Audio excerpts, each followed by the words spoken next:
Tú estás por escuchar este podcast. Mientras tanto, tu competencia ya está tomando decisiones con inteligencia artificial, ejecutándolas en la nube y blindándolas con ciberseguridad. La diferencia entre solo escuchar y disrumpir está en una sola decisión. Kio, made to disrupt. Infraestructura y tecnología en www.kio.tech.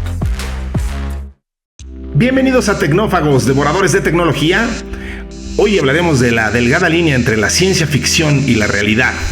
¿Por qué? Porque vamos a hablar de darle con todo, con Tokio, con Tocho. Y eso es lo que necesita nuestro país para entrarle de verdad de lleno al durisísimo mercado de los data centers, la demanda que hay por la energía, por la infraestructura. Vamos a hablar de qué significa la inteligencia artificial para México en términos de lo que requerimos de todo esto que acabo de decir. Así que va a ser muy interesante ese tema.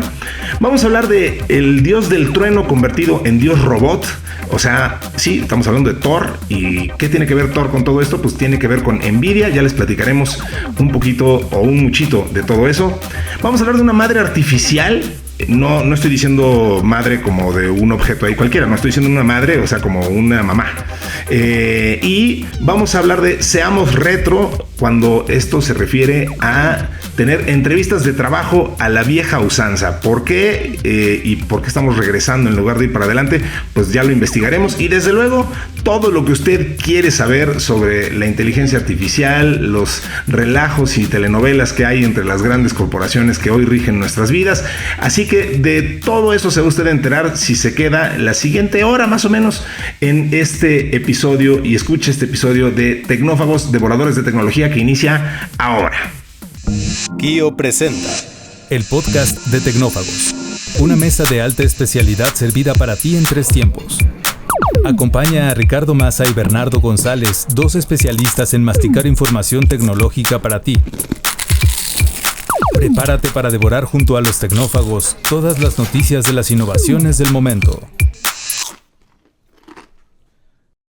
Bien, pues ahí está todo esto dispuesto. Ahí dice cómo le puede hacer México para entrar a las grandes ligas de los data centers, que si Nvidia quiere todo, en fin. Pero pues esto no se hace solo. Esto es un podcast que requiere mucho esfuerzo de mucha gente.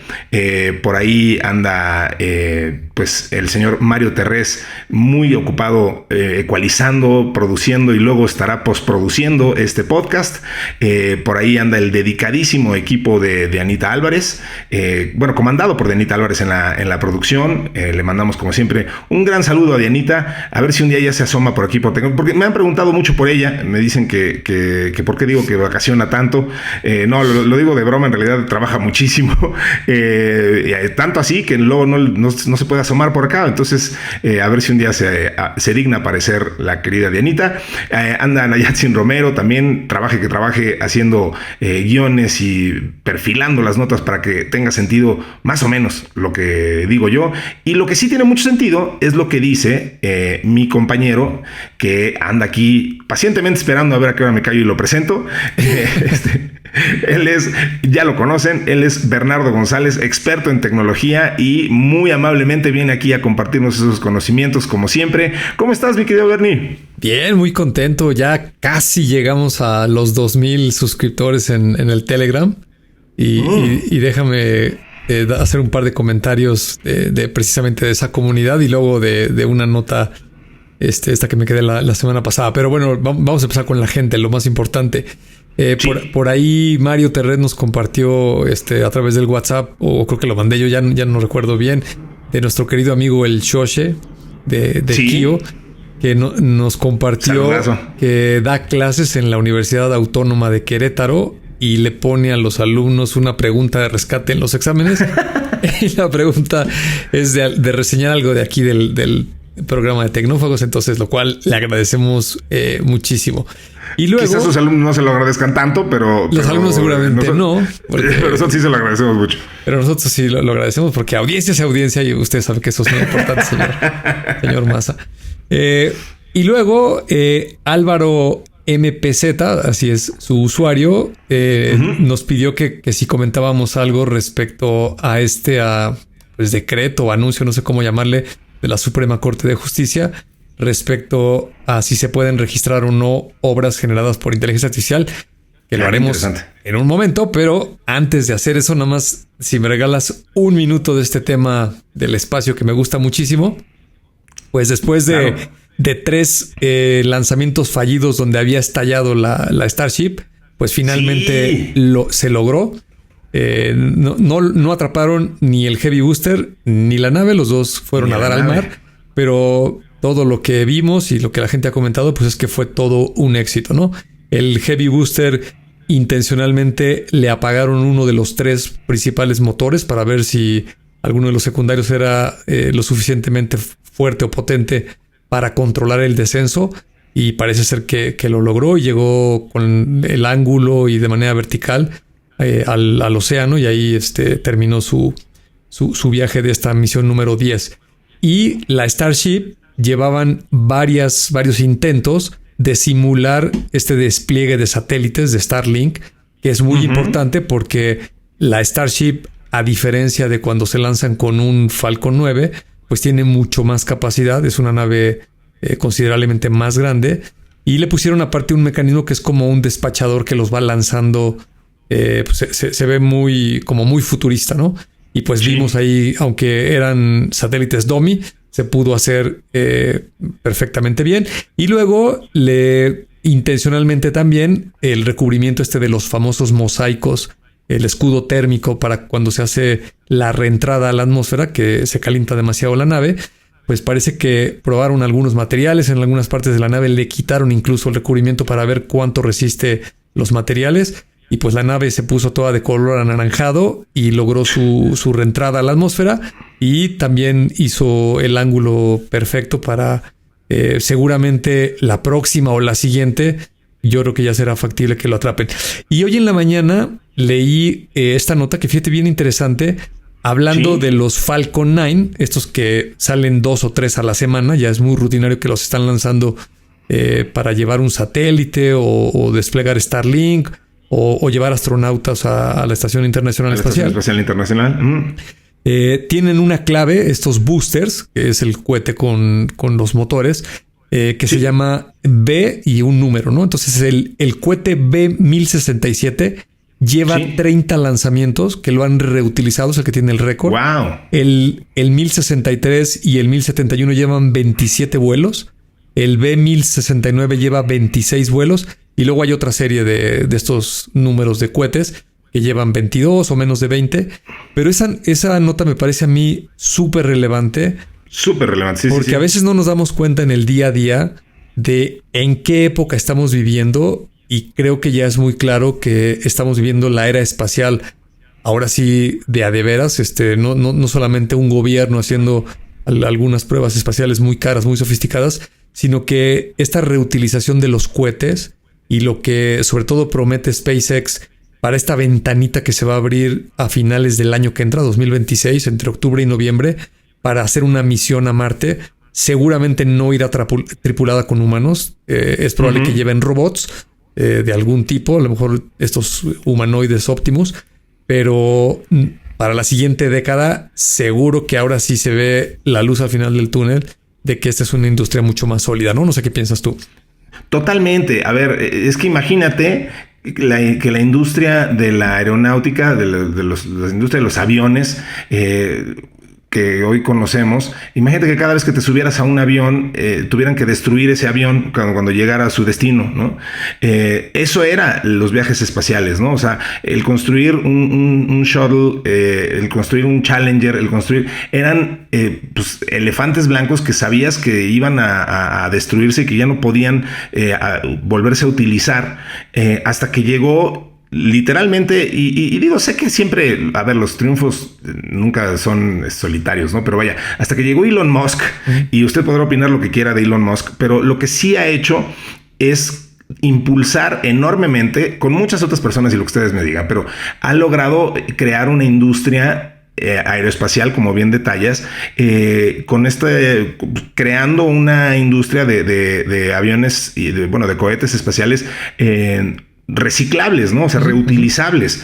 Esto que un solo avión, que un solo cohete tenga 30 viajes, 30 vuelos, pues ya lo vuelve muchísimo más rentable y por eso se están abatiendo los costos y era lo que tenía que pasar y que no habíamos podido hacer y pues ellos lo pudieron hacer, ¿no? Entonces, claro, ahí están otras, ya tiene competencia y bueno, pues así se hacen las industrias, qué bueno, pero sí es un súper avance y coincido contigo, es súper emocionante estar viviendo en esta época, entonces qué bueno, bien por eso y pues esperando con mucho ahínco lo que viene más adelante, que además pues está más cerca de lo que creemos, ¿no?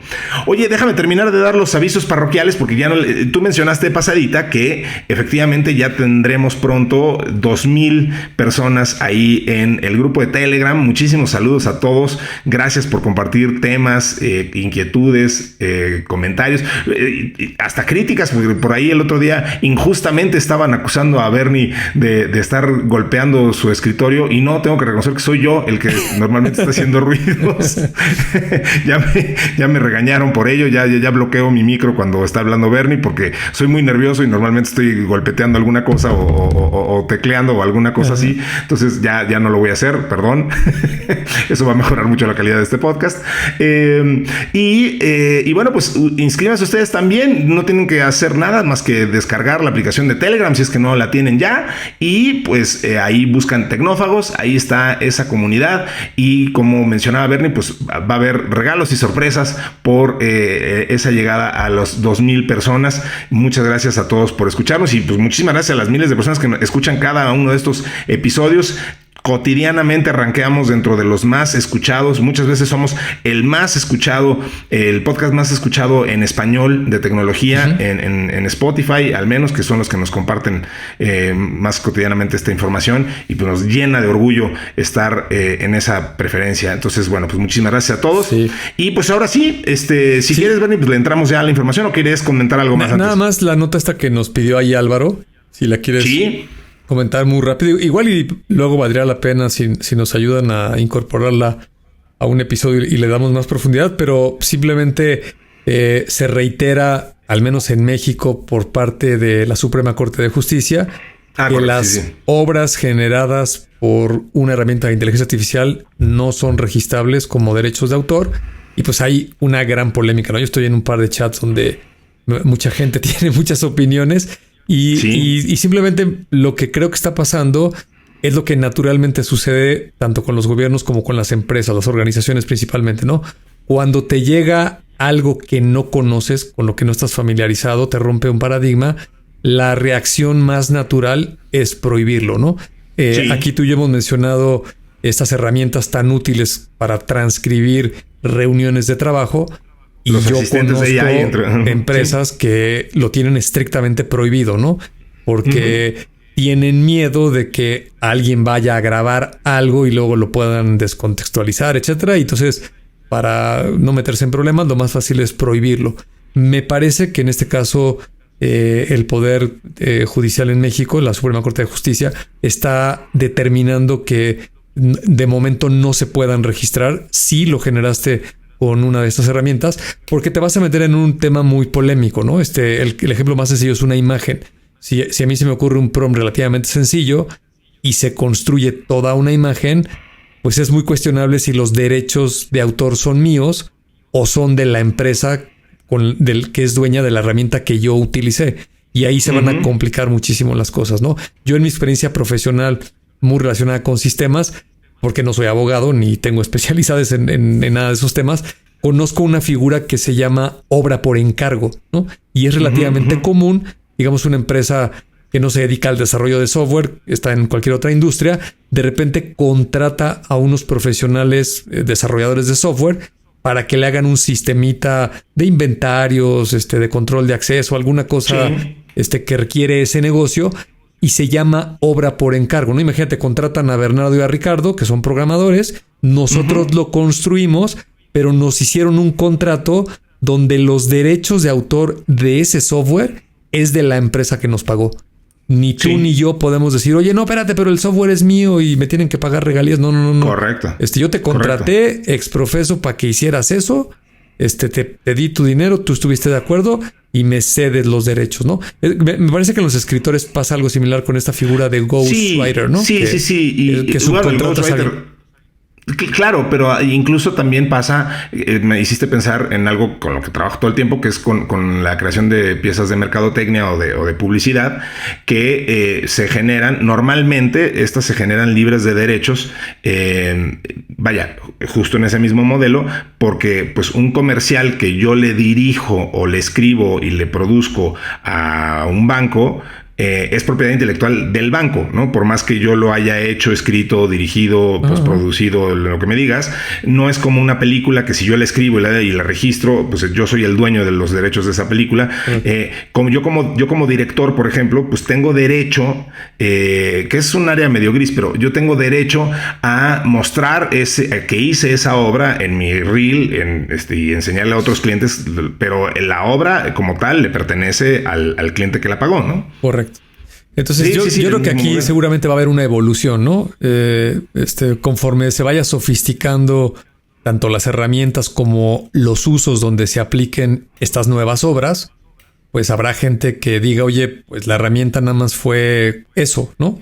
Una herramienta y yo le metí muchísimo trabajo al prom y fue un trabajo de refinamiento y de muchas horas. De hecho, ahorita hay gente que está escribiendo, por ejemplo, libros y se apoya de herramientas de inteligencia artificial, pero digamos que la idea se le ocurrió al autor y él decidió darle esa estructura y simplemente la herramienta, así como escribir a mano o escribir en un procesador de texto, estás usando una herramienta, llegaremos a un punto donde creo que las cosas por lo menos se van a ecualizar o equilibrar un poco y habrá alguna manera de que las personas puedan registrar una obra utilizando herramientas de inteligencia artificial. Por lo pronto, la noticia es que hay un tajante no.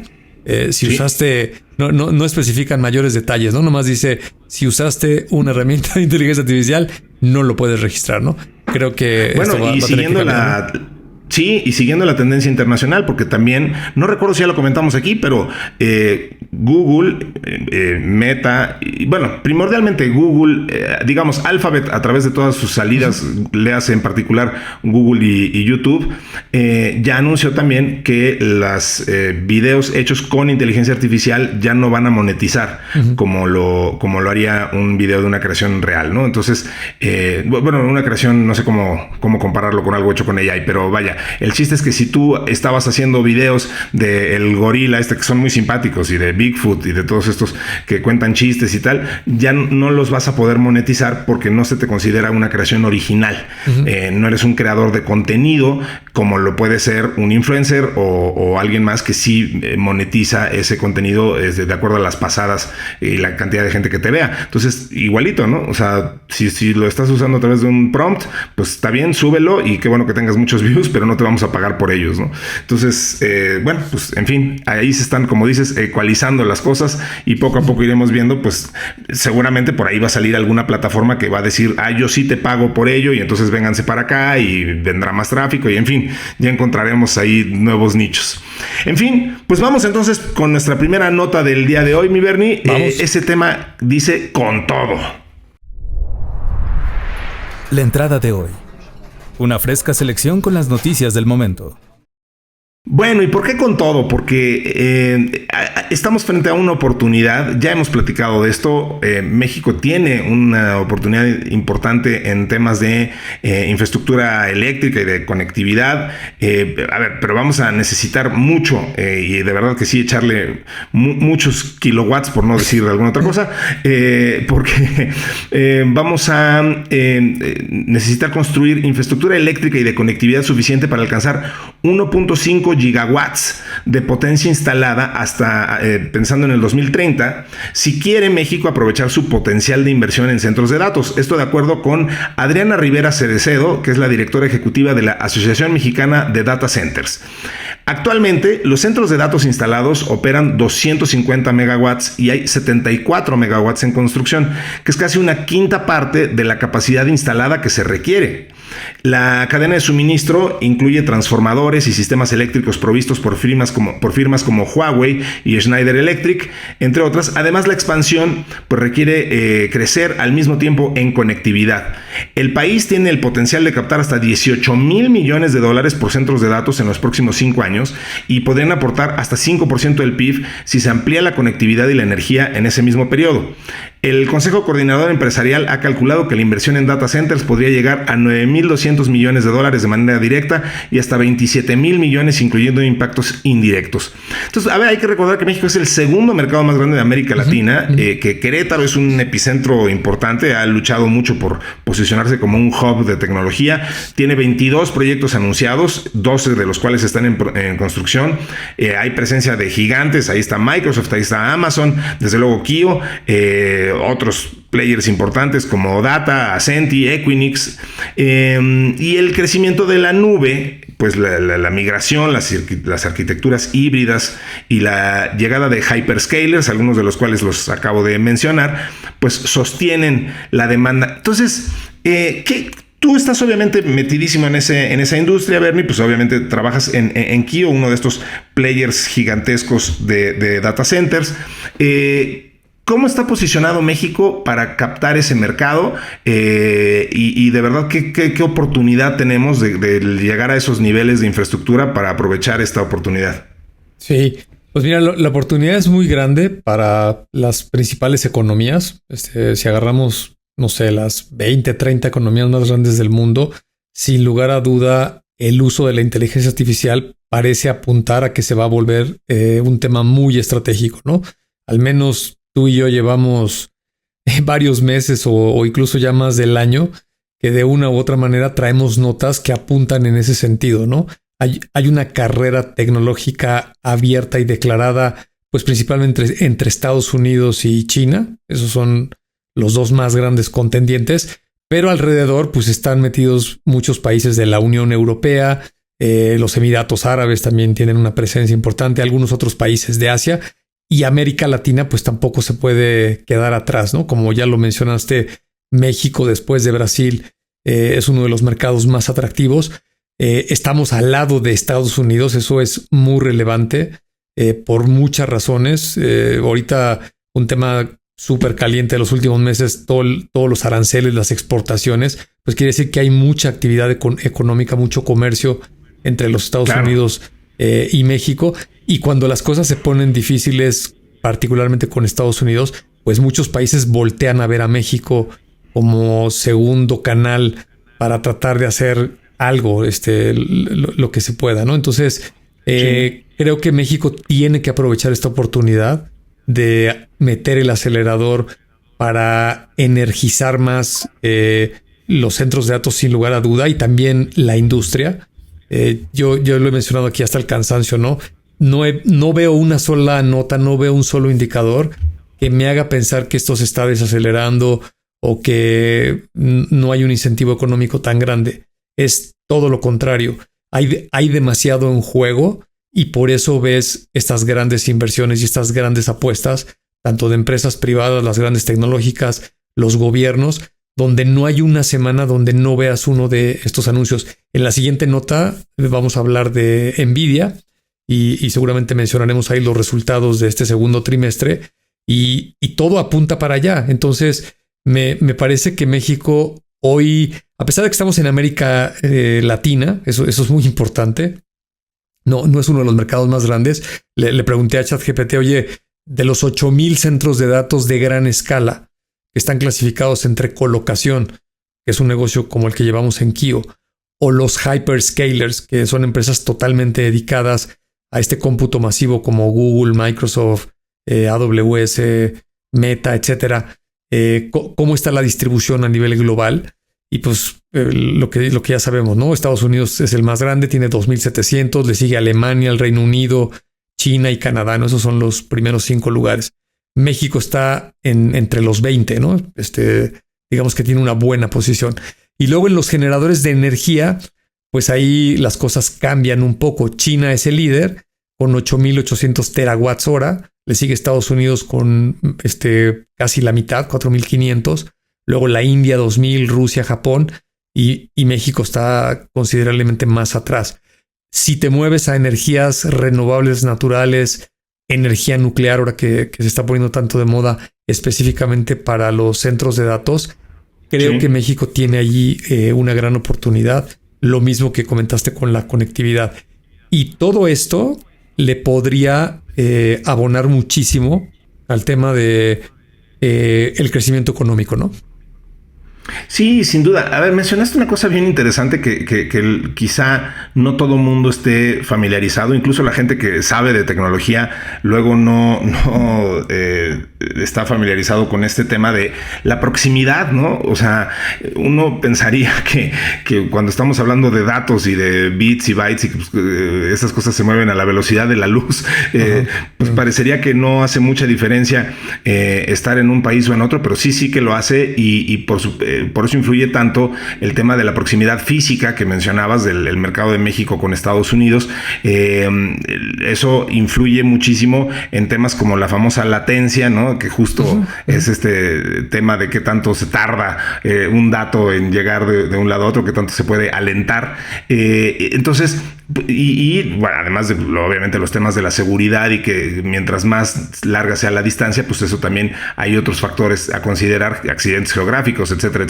Entonces, sí es súper importante y efectivamente, pues la cercanía total que tiene México con Estados Unidos, pues lo posiciona en un momento y en un lugar importante que hasta ahora pues pareciera que no se ha capitalizado como debiera por todos estos factores que mencionas, y pues ojalá que veamos un salto importante en los siguientes años, porque vaya que pues ahí es en donde va a estar la marmaja, ¿no? O sea, no hay otro mercado que esté creciendo a ese nivel y que tenga ese nivel de demanda, ¿no? Ya lo hemos platicado hasta el cansancio, estamos incluso muy atrás de poder darle satisfacción a la demanda de data centers, pues justo por el gran consumo de ellos que está haciendo la inteligencia artificial y que va a seguir haciendo. Entonces, pues bien haríamos en enfocarnos en hacer este tipo de inversiones y de ajustes, ¿no? Absolutamente. Sí. Muy bien. Gran oportunidad. Pues vamos. Exacto, ojalá que podamos aprovechar esa gran oportunidad y pues nosotros vamos a platicar ahora de dioses del trueno y de dioses robot. El plato fuerte, cocinado a fuego lento durante la semana.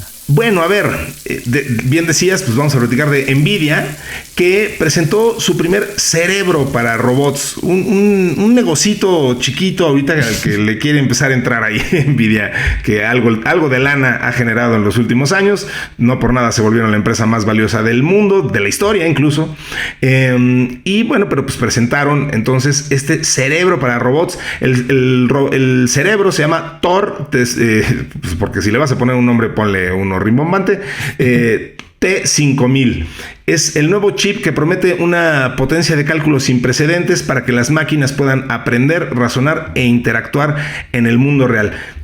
Me vas a tener que explicar un poco de esto, Bernie, porque me encantó la forma como se describe, cómo actúa, pero a ver, quiero ver si es tan cierto esto. A ver, porque la descripción dice así: el Jetson Thor T5000, perdón, está diseñado para ser el cerebro computacional de la próxima generación de robots humanoides y máquinas autónomas, con una potencia de cálculo enorme. Permite a los robots entender mejor su entorno, aprender de la experiencia, eso es clave, ahorita entramos en eso, y colaborar con humanos aprovechando los últimos avances en inteligencia artificial. Se construyó sobre la arquitectura de GPU más avanzada de la compañía, que es el NVIDIA Blackwell, que ya hemos hablado, con 2560 núcleos CUDA y 96 Tensor Cores de quinta generación. Y bueno, se suma un CPU ARM Neoverse de 14 núcleos y 128 GB de memoria. Esta configuración le permite a este chip procesar en tiempo real los datos provenientes de muchos sensores, cámaras, LiDARs, micrófonos, etcétera, ¿no?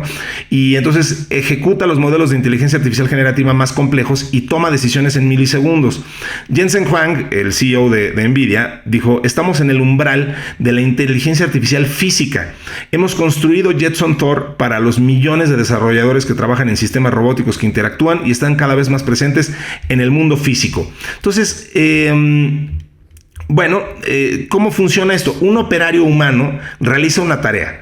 El robot la ve a través de sus cámaras, de estos sensores que les comento, y Groot, que es, digamos, el modelo fundacional en el que se mueve esta cosa, traduce esas acciones en movimientos que el robot puede replicar y adaptar. Entonces, literalmente, Bernie, estamos hablando de un robot que te ve, entiende lo que haces, lo aprende y lo replica. Esa es la parte que digo, me parece sensacional. Quiero entender si realmente es así.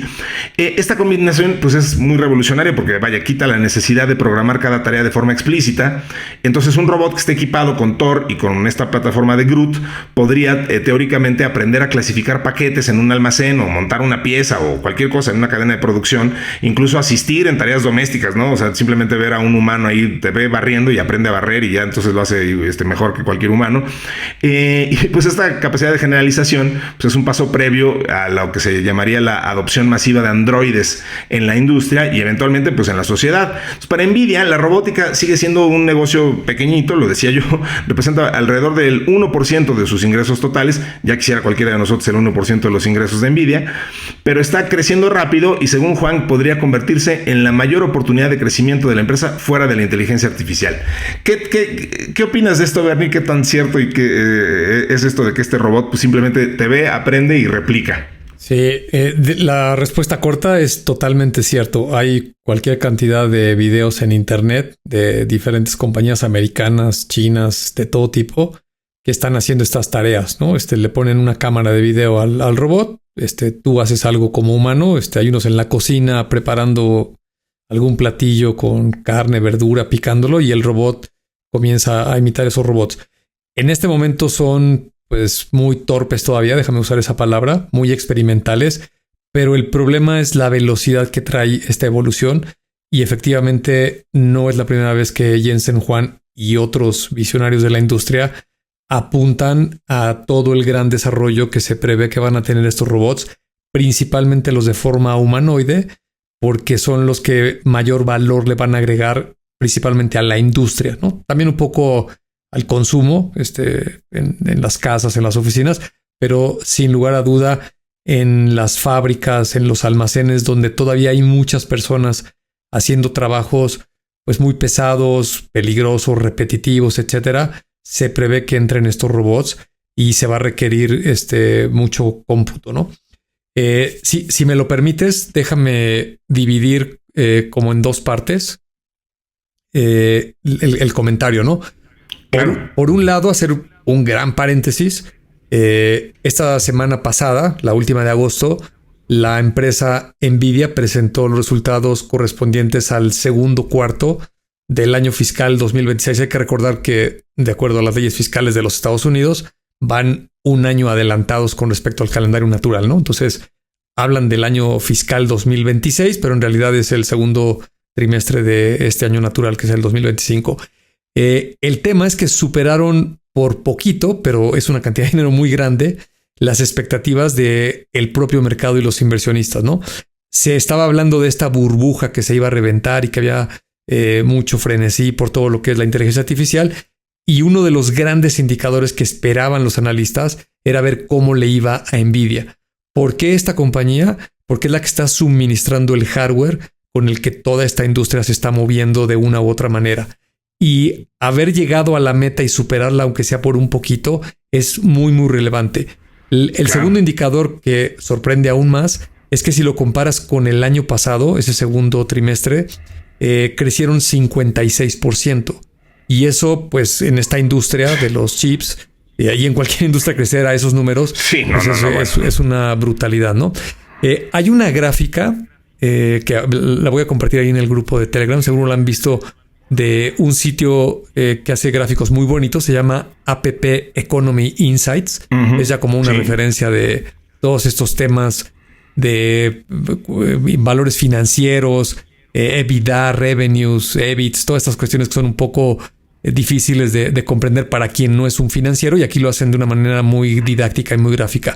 En esta gráfica te puedes dar claramente cuenta que a partir del segundo cuarto de 2023, es decir, cuando el mundo ya empezó a entender de qué iba el ChatGPT y demás herramientas, es cuando empieza un crecimiento brutal y exponencial específicamente del rubro de centros de datos de NVIDIA. Es decir, las GPUs y el hardware y los servidores que NVIDIA está fabricando para hacerlos llegar a los centros de datos, principalmente las grandes tecnológicas y otro tipo de empresas, para alimentar toda esta auge, aceleración de la inteligencia artificial. Mi punto de vista es que el ciudadano de a pie, la empresa promedio, pues todavía no acabamos de digerir completamente. Por eso la especulación de la burbuja, precisamente de ahí viene, ¿no? Este estudio del MIT de hace unas semanas diciendo que la gran mayoría de las empresas que no son grandes tecnológicas, que no están metidas creando estos algoritmos, pues llevan ya 2 años probando el ChatGPT, Gemini, Grok y demás, y como que no ven en dónde está el beneficio en el estado de resultados, ¿no? Y eso es lo que para mucha gente apunta a una burbuja. Yo particularmente creo que estas cosas el mercado no las asimila tan rápido. Las personas, las organizaciones, los gobiernos, no se diga, nos toma más tiempo entender de qué va, dónde lo puedo poner y sobre todo hacer el cambio. Cambiar es lo que cuesta muchísimo trabajo en todas estas organizaciones y nos va a llevar algo de tiempo. Pero esto va tan rápido que si tú tienes un razonable conocimiento de las noticias, de lo que ves que está sucediendo, por ejemplo, el desarrollo del software, ya es inevitable que arriba del 80-90% de lo que antes era la labor de tirar líneas de código, un humano escribiendo el código como si fueras un escritor de una novela, pues ahora ya no es necesario. Hay cualquier cantidad de herramientas, los IDEs de cualquier empresa tecnológica que te hacen el 80 o el 90% de este trabajo. Tiene y seguramente habrá otras implicaciones, pero como toda tecnología van a suceder los problemas y eventualmente los vamos a arreglar, ¿no? Y luego si te vas más al tema de los trabajadores del conocimiento, estos famosos de cuello blanco y estas actividades que requerían de cuestiones cognitivas, pues también ya es muy claro que estas herramientas lo van a hacer de una mejor manera y va a haber una transición en las organizaciones donde vamos a tener que aprender a colaborar con estas herramientas y las propias organizaciones no van a desperdiciar la oportunidad de volverse más eficientes en los costos, ¿no? Hacer las cosas más rápido, más baratas o con mejor calidad. Eso seguro va a suceder y creo que ya está bastante claro, aunque sabemos que va a tomar algo de tiempo. Bueno, elaboro todo eso porque si ese mismo concepto lo llevas al terreno físico, el ejemplo tal vez muy claro es un almacén, ¿no? Un almacén donde hoy no haya mucha tecnología de este tipo de algoritmos, softwares, menos robots, pues lo que verás que está lleno de personas el almacén, hay muchos montacargas moviéndose de un lugar a otro, hay gente que está bajando y subiendo tarimas llenas de cajas, habrá personas con pistolas, estas lectoras de códigos de barras, con equipos portátiles, estas handhelds, pues para estar ingresando mercancía, sacándola, etcétera. Pero te vas a dar cuenta que hay muchísimo movimiento, ¿no? Y el problema es que en ese almacén, si le pones el componente de software de estos algoritmos de inteligencia artificial con todo el potencial que ya vimos, pues se va a eficientar mucho el cómo debes tú de mover las mercancías. Y el otro componente que son personas, pues en muchos casos hay una enorme conveniencia de reemplazarlo. Un día tuve la fortuna que me invitó un amigo a Irapuato, a una de estas empresas que procesan fresas.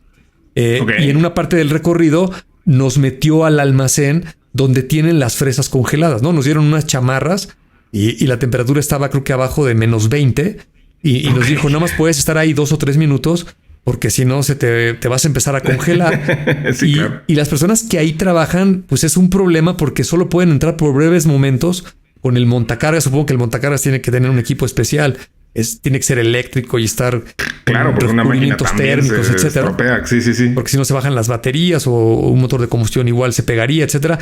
Muchas complicaciones por lo hostil que tiene que ver ese ambiente, ¿no? Y seguro hay muchas industrias que tienen sus particularidades que lo hacen complejo, difícil, peligroso, sucio, lo que tú quieras, que va a ser inevitable para los humanos. que metamos estos robots. Entonces, la cuestión de que NVIDIA, Jensen Huang, esté empujando un hardware de propósito específico para estos robots, para hacer procesamiento local y que el robot se pueda mover con mucha más agilidad, precisión y sobre todo para la industria donde lo necesitas. Si fabricas zapatos, alimentos, bebidas, lo que sea, pues vas a querer un robot que sea muy bueno en eso. Se prevé que se va a requerir todo este hardware y todo este software.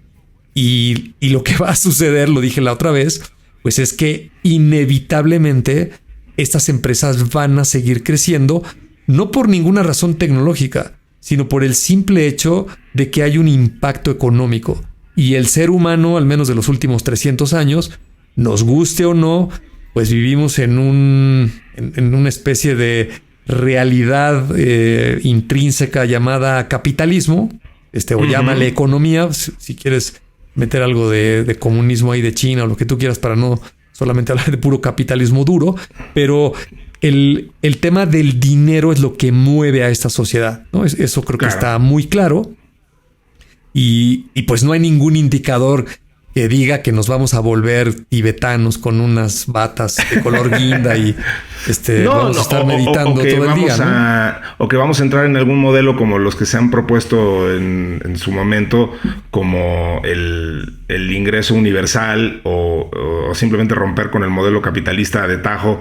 Pues eso, a pesar de que se han propuesto algunas cosas, no parece que eso vaya a ocurrir en anytime soon, ¿no? Pues sí, digo, podrá venir algo de este ingreso que le cobren un impuesto a las tecnológicas y lo repartan, pero el tema de fondo es que se va a producir un cambio muy importante. Porque esta vez el factor que siempre había estado presente, que era el humano controlando y decidiendo, ahora por lo menos en el menor de los casos va a estar asistido por esta herramienta que es muy potente. Y por la razón económica, en muchos casos lo vas a sustituir. Y eso va a generar otros problemas que habrá que ver cómo lo resolvemos. Igual y las mismas herramientas de inteligencia artificial nos van a ayudar a resolver eso. Pero lo que sí es muy claro es que toda esa dinámica va a cambiar. Y ahí es donde empiezan estas opiniones de... Hay unos muy optimistas que creen que todos nos vamos a volver ricos y vamos a ser felices porque ya no tenemos que trabajar tanto. Y hay otros que creen que no, que el mundo se va a polarizar porque va a haber muy poquitos ultra archirrecontramillonarios con un montón de poder decidiendo cómo va a funcionar ahora la sociedad y el mundo y quién sabe qué le pase a la otra parte. Al otro 99%. Al otro 99%. Y el ser humano es así, es depredador por naturaleza. Sí. Y aparte... el Homo sapiens es enemigo del propio Homo sapiens, ¿no? Todo el tiempo se está cuidando o viendo cómo atacarlo, cómo sacarle ventaja, ¿no?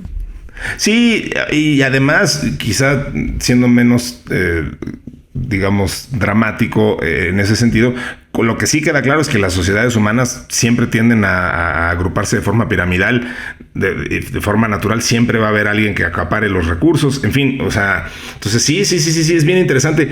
Ya platicaremos de esto en otros episodios porque es muy interesante entender y platicar de todo lo que tiene que pasar para que esas estructuras funcionen como tendrían que funcionar. Me refiero, hoy tenemos muchos bloqueos, tenemos muchos cuellos de botella, tenemos solamente una empresa que fabrica los semiconductores, o sea, solamente hay una SML que hace las máquinas que fabrican los chips, tenemos un solo TSMC que es el que los vende, tenemos, ¿sabes? O sea, no tenemos la cantidad de data centers que necesitamos, no hay la cantidad de energía que necesitamos, no hay...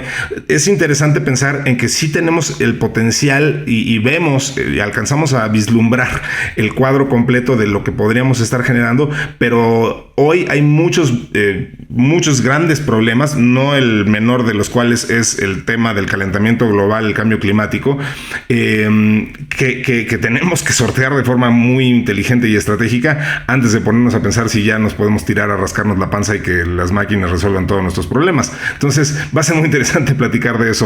Lo haremos en alguna edición próxima de Tecnófagos. Muy bien. Mientras tanto, pues vamos con nuestra siguiente nota, Bernie, porque hay quien dice que ya resolvió otro gran problema, que es el problema de parir. Vamos a hablar de una madre artificial. Vamos a hablar de esta madre que tiene que ver con los nacimientos artificiales. Venga. Sí, pues efectivamente, una madre artificial. Y sí, efectivamente, estamos hablando de una mamá, no de un objeto. De la ficción a la realidad, una empresa tecnológica china, por supuesto, está desarrollando el primer robot del mundo que podría dar a luz a un bebé humano. Su lanzamiento está previsto para este próximo 2026, o sea, ya cosita de nada, y costará casi $14,000.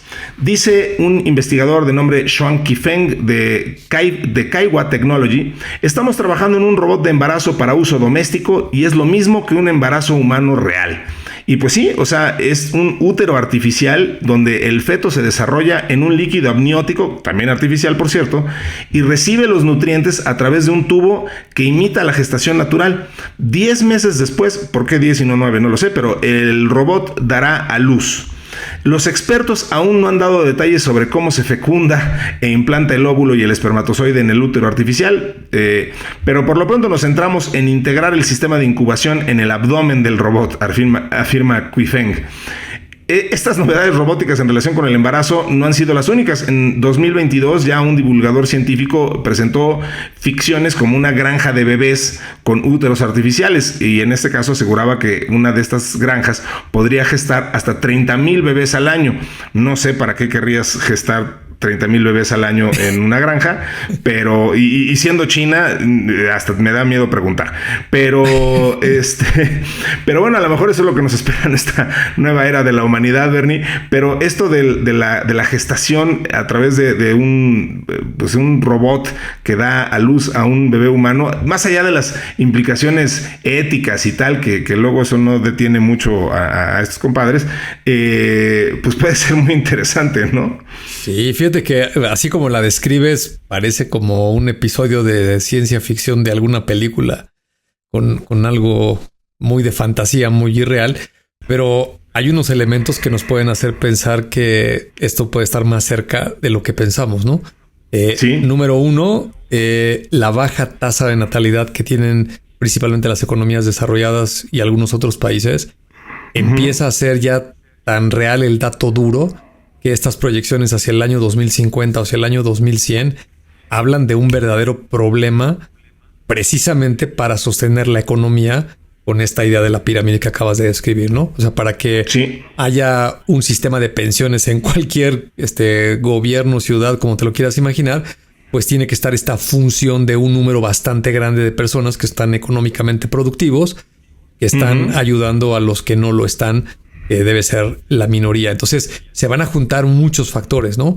Por un lado, irremediablemente se va a extender la calidad de vida de los seres humanos. Muy probablemente con esa calidad se extenderán algunos años, viviremos más. Lo he escuchado últimamente mucho esta comparación de que hace 30 o 50 años, pues era muy claro de que la gente se jubilaba a los 65 particularmente, porque dentro de 5 o 10 años te morías, ¿no? O sea, la gente llegaba a los 70, 75 y se acabó, ¿no? No vivías más en promedio, ¿no? Como expectativa de media. Siempre ha habido las excepciones de alguien que vive 90 o 100, pero eran realmente excepcionales.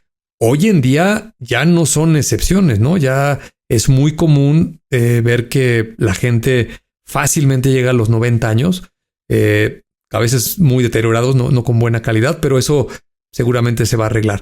Entonces ya llevas dos factores, ¿no? Por un lado está viviendo más la gente, por otro lado tienes una baja tasa de natalidad. El tercer factor que me parece no menos importante, por toda esta cuestión también económico, hoy vengo muy afilado con el tema económico, creo que las parejas, porque no es responsabilidad solo de una mujer, ¿no? Creo que las parejas no quieren tener bebés a los 20 años, ¿no? Como nos tocó a la generación de los que estamos vivos ahorita. Ya es muy común entre los 30 y los 40. Y ya si me preguntas de mis hijos, híjole, lo dudo que los tengan antes de los 40, ¿no? Si es que se animan. Sí, entonces, sin duda. Esos tres factores van a requerir que se haga algo con el control de la natalidad, ¿no? Que se favorezca. Y el último línea de pensamiento que lo analicé, esta nota que es muy interesante. Si tú te pones a pensar la historia de las herramientas, que la tecnología no es otra cosa más que una herramienta, pues si te vas varios miles de años hacia atrás, antes de las civilizaciones, pues la realidad es que una mujer embarazada daba a luz sola, ¿no? Se ponía en cuclillas y solita tenía que hacer todo el esfuerzo del parto como si fuera un animal, y recoger al bebé y pues llevarlo a un lugar seguro. Después, cuando empezaron a juntarse en pequeñas tribus, pues a lo mejor había ahí una curandera, o ya en una ciudad más establecida, a lo mejor la famosa partera o la matrona, no sé cómo les han llamado en diferentes épocas. Sí, exacto. Estas mujeres que asistían. Y luego ya si nos venimos a tiempos mucho más recientes con la medicina moderna, pues hay una gran cantidad de tecnología que asiste a una mujer en el proceso de alumbrar a un bebé, ¿no? Sí. Desde el lugar, la asepsia, las incubadoras, los aparatos, y también por ello, pues la tasa de natalidad pues, ha subido. Me refiero más bien la tasa de mortandad de nacimientos, pues se ha ido prácticamente a cero, ¿no? Antes era muy alta, ¿no? Por eso las mujeres muy tenían alta. tantos hijos. Sí. Yo particularmente aquí les puedo compartir, tú sabes, el caso de mi familia. Yo tengo trillizos y es una historia que no la voy a contar aquí, pero para decirla de manera corta, acabé en un laboratorio en Nueva York en el año 2005 y fue una fertilización in vitro, ¿no? No era un robot ni un vientre de estos futuristas, pero ya la fertilización fue in vitro y luego se implantó. Y sé que hay muchas mujeres que, por ejemplo, tienen estos vientres subrogados. Es una especie, no sé si, no quiero sonar ofensivo, pero es como pedir prestado un vientre a otra persona porque la mamá biológica no lo puede tener. Entonces vas con otra. Me pareciera que es hasta una evolución un tanto cuanto natural, ¿no? Si ahora la tecnología, quítale el atributo robot, ¿no? Llamémosle... Esta es una incubadora muy sofisticada. Es una máquina al final. Sí, exacto. Quizá el robot lo hace un poco más agresivo que decir simplemente es una máquina, ¿no? Sí. Exacto. El robot le da una personalidad y nos metemos en estos rollos de Hollywood, ¿no? Pero si alguien te dijera, oye, mira, esta es una incubadora muy sofisticada que le metes ahí el platito de Petri con el esperma y el óvulo... Y tiene ahí unos mecanismos, unas mangueritas y le van a pasar unos nutrientes y va a estar con la temperatura correcta y todos los cuidados y lo vas a monitorear. Y luego ahí si le quieres fantasear un poco, que también hoy es una realidad, pues le puedes hacer algunas modificaciones genéticas.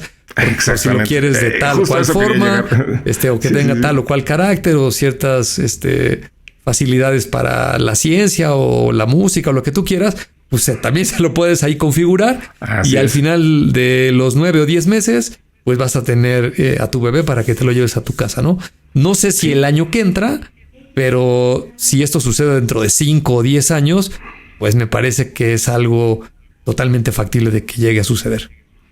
Yo creo que además es totalmente inevitable, ¿no? O sea, pocas cosas nos son más importantes que nuestros descendientes, y el tener esa posibilidad y el lidiar con el drama, déjame llamarlo así, incluso habría quien lo calificara de la tragedia de los que quieren tener un hijo y no pueden, el que la tecnología te permita esa posibilidad y, como bien dices, y que además te diga, bueno, muchas cosas se pueden ajustar y cada vez más, y mientras más entendemos el ADN y más podemos utilizar tecnología como CRISPR para literalmente hacerle copy-paste al genoma y irlo modelando, pues entonces esto, pues yo creo que es algo a lo que definitivamente vamos a llegar. Y efectivamente pues ha habido muchos trabajos de ficción que han llevado esto a escenarios unos más funestos que otros, pero sin duda creo que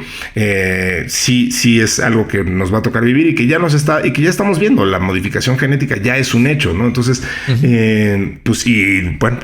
por lo visto este tema de estos robots que pueden parir bebés también ya lo es, porque pues esto está programado para 2026, así que pues mira, ya listísimos. Pues bien, vamos con nuestro último tema de hoy, Bernie. Vamos con el último. Siempre queda un espacio para el postre. Y el último se llama Seamos Retro. Y bueno, nos encantan este tipo de temas en los que vamos para adelante y para atrás. Y si las empresas y la cultura dice, a ver, no, espérense, ya regresen todo a como estaba, pues siempre tendremos algo que decir. Y en esta ocasión hablaremos de las entrevistas de trabajo. Obviamente, a partir de la pandemia, las entrevistas virtuales se volvieron algo ya cotidiano en procesos de búsqueda de empleo. El problema es que en ciertos ámbitos, en particular como en los ingenieros de software, programadores, los candidatos pueden y suelen aprovechar herramientas de inteligencia artificial pues para hacer trampa. Básicamente te piden que contestes un examen y lo contestas con ChatGPT o lo que sea. La tendencia es tan preocupante que algunas empresas ya están volviendo a algo que antes funcionaba, que era pues las entrevistas en persona. Esto trata de mitigar este problema que ha planteado la inteligencia artificial y pues las empresas han acabado usando sistemas de inteligencia artificial para filtrar a los candidatos, que suelen además inundar esas ofertas porque también usan inteligencia artificial para generar currículums adaptados a cada puesto y automatizar la solicitud de diversos puestos de forma rápida. Y claro, es que es relativamente sencillo, ¿no? O sea, le pides a un agente de inteligencia artificial, hazme 200 currículums míos, cada uno adaptado a las necesidades de lo que te encuentres en cada posición que estén ofreciendo en LinkedIn, y pues seguramente vas a poderlo hacer muy fácilmente y saturar el mercado. Esa vuelta a las entrevistas presenciales suele además centrarse en la última parte del proceso de selección, pero en realidad se puede producir en cualquier momento. Si no te presentas físicamente en algún momento en ese proceso, no vas a saber qué condiciones, salario incluido, te ofrece la empresa. Grandes empresas como Google, Apple, Meta, Cisco o la consultora McKinsey están entre un creciente número de compañías que están recuperando las entrevistas cara a cara con los candidatos en diversas etapas del proceso de selección. Y pues en entrevistas virtuales lo que ha sucedido es que los entrevistados hacen trampa, utilizan IA, resuelven problemas o actividades solicitadas. Entonces, hace unos meses, esto estuvo muy interesante, un estudiante logró superar una entrevista técnica de Amazon gracias al uso de inteligencia artificial. E incluso eso le dio la idea de crear una startup llamada Cluely, que no sé si la hayan visto ahí, pero la publicidad es muy simpática, para ayudar a otros a hacer lo mismo o para hacer exámenes, y que publicita con un mensaje insólito. Literalmente dice: haz trampa en todo. La idea parece haber gustado porque la firma de inversión A16Z, lo que antes se llamaba Andreessen Horowitz, ya ha inyectado $15 millones en el proyecto. Y no es solamente que los candidatos traten de engañar a las empresas sobre sus capacidades reales gracias a la inteligencia artificial, es que hay gente que está utilizando estos métodos de forma incluso hasta más preocupante, como el caso advertido por el FBI en 2023 sobre un fraude que involucró a miles de norcoreanos que simulaban ser norteamericanos buscando trabajar de forma remota en empresas de Estados Unidos. Lo comentamos en su momento aquí, o sea, una forma de espionaje muy sofisticada en la que pues, norcoreanos solicitaban chamba en Estados Unidos, les daban esas chambas remotas y de repente pues resultaba que tenías a gente ahí, a espías de Kim Jong-un ahí trabajando en Wall Street, y pues como que no checaba la cosa. Entonces, pues digo, insisto, se siente como un paso para atrás, pero vaya, pues la razón parece ser bastante contundente. No sé qué opines, Bernie, pero sí, este tema de que te estén haciendo trampa, pues sí te pone a pensar si no estás escogiendo al candidato equivocado. No sé, ¿qué opinas de esto? El otro día vi uno de estos caricaturas que no recuerdo el contexto, si era una entrevista de trabajo o era el jefe y colaborador, pero uno le pedía al otro que le diera cierta información, que hiciera un trabajo. Y esta persona saca 4 puntos y va a ChatGPT y le dice que le elabore un informe y le desarrolle varias páginas basado en esos 4 puntos, ¿no? Y entonces ChatGPT le devuelve 10 páginas, agarra el documento y se lo manda a la otra persona. La otra persona lo revisa, ve que son 10 páginas, se mete a ChatGPT y le dice que le haga un resumen de 4 puntos de lo que dicen las 10 páginas, ¿no? Me parece que aquí está sucediendo algo similar, ¿no? Hay un principio fundamental que creo que las propias compañías tal vez lo están provocando, y por eso viene esta trampa, ¿no? Este ingenio de gente que se hace pasar por alguien que tal vez no es. Y yo creo que el principio es muy básico. Si tú necesitas contratar a un colaborador, a una persona para que te haga ciertas tareas, pues es muy importante que lo entrevistes de la manera que quieras para que te asegures que es el perfil correcto. La gente que trabaja en recursos humanos dice que no hay nada más costoso que contratar a la persona equivocada, ¿no? Porque te va a costar Exacto. todo el proceso de buscar candidatos, de estarlo scouteando, ya etcétera. Está tu comida. Sí, perdón, aquí sonó una Ajá.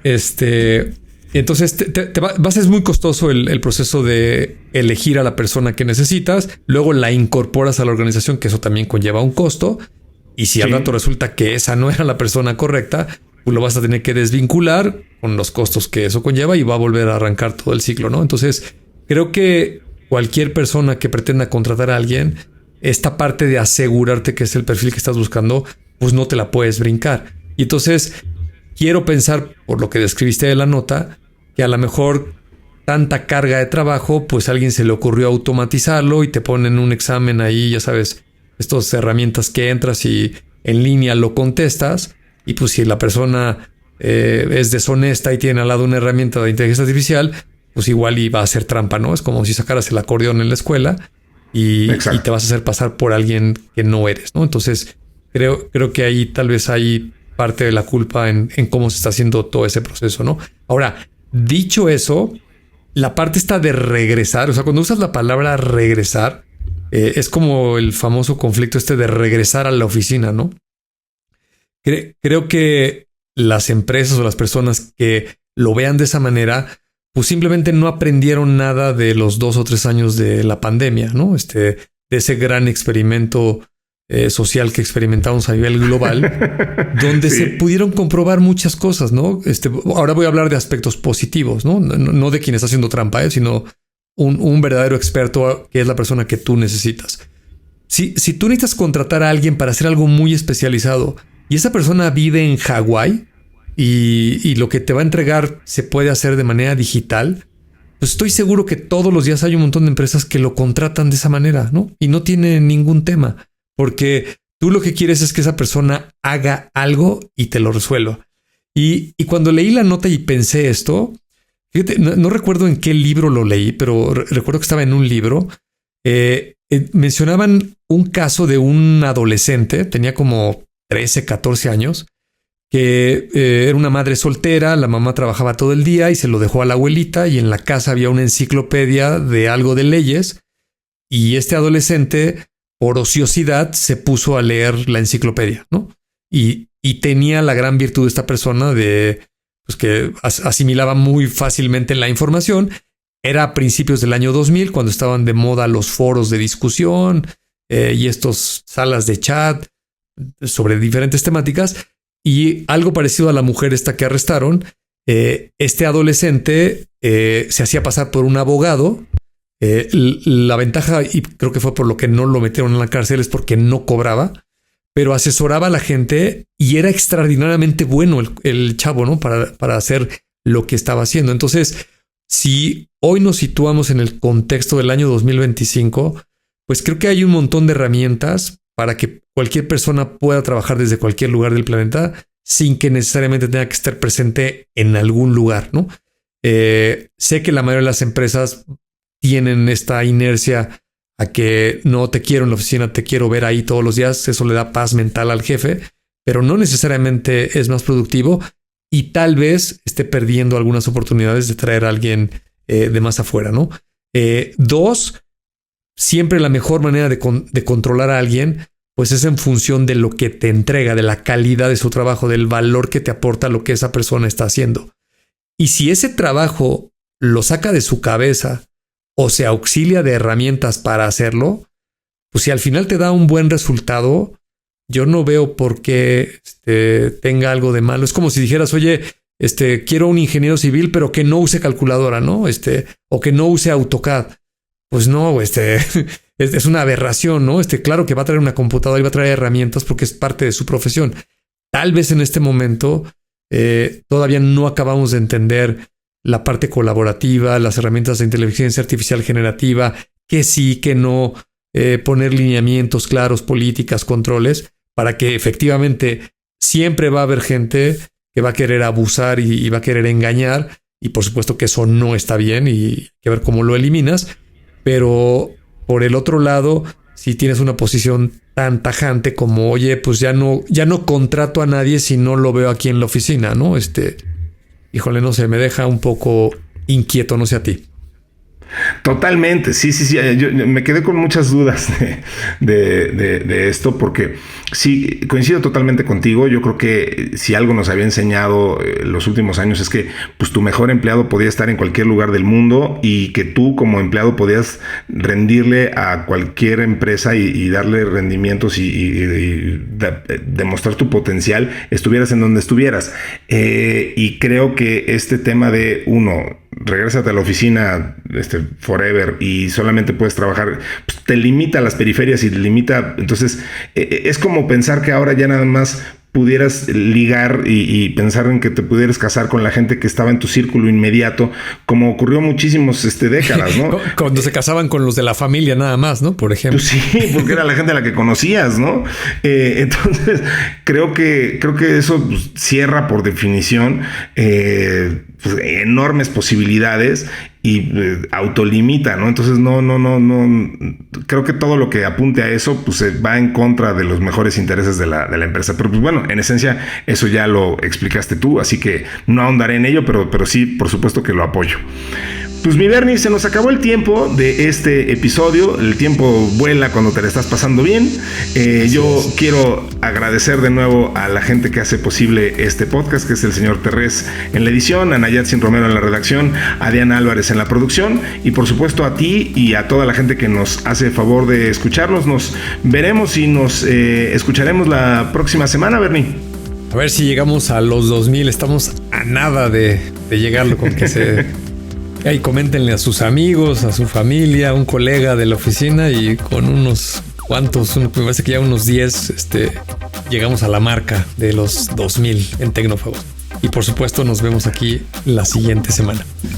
Nos vemos y nos escuchamos la siguiente semana en esto que llamamos Tecnófagos, devoradores de tecnología. Hasta entonces.